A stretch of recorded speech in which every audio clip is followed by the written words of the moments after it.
how do I record a deposit in QuickBooks Online that includes payments to subcontractors so I can run 1099 reports?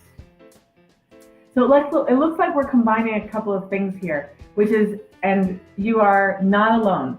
A lot of we human beings combine multiple things in reality, and like we put it into a system or a sentence or a software, and we tend to combine things that then by their combining create some vagueness or chaos or confusion. And this is an example of that. If you're recording a deposit, the deposit itself wouldn't include disbursements or payments out to subcontractors. So what I'm inferring here is that your company got a bunch of money, and in between getting that money and putting that money into the bank, some of that money was used to pay out contractors or subcontractors. So what I would say here is, what you need to do in QuickBooks Online is to step by step mirror reality, and then all will come clear. Step one, your company provided products or services and got paid a boatload of money for it.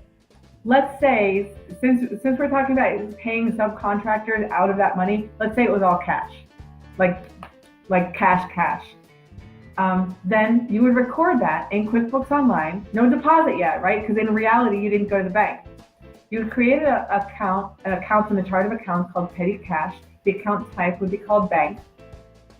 If you don't want to call it petty cash, call it some other cash account, cash from customers, let's say. And you record a deposit into that cash account, not into the bank account, but into that cash account. Or you can use a sales receipt if that's useful in this situation. Possibly not, because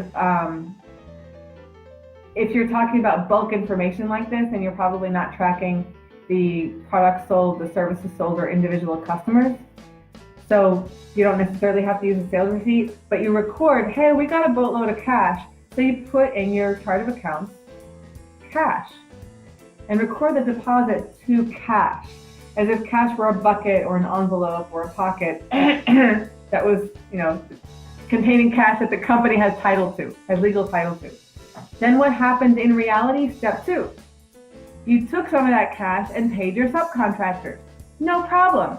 You record in QuickBooks Online an expense, use the expense screen, record that it came out of that cash account, record it using the subcontractor's name, and that's how they get tagged for the 1099 reports. Use it, tag it with an expense account that has been tagged as a 1099 expense account. Put in however much was paid, save the transaction, boom, three things happen simultaneously. Number one, the record of cash in your books has been appropriately decreased to show that you paid out some of that cash to a subcontractor.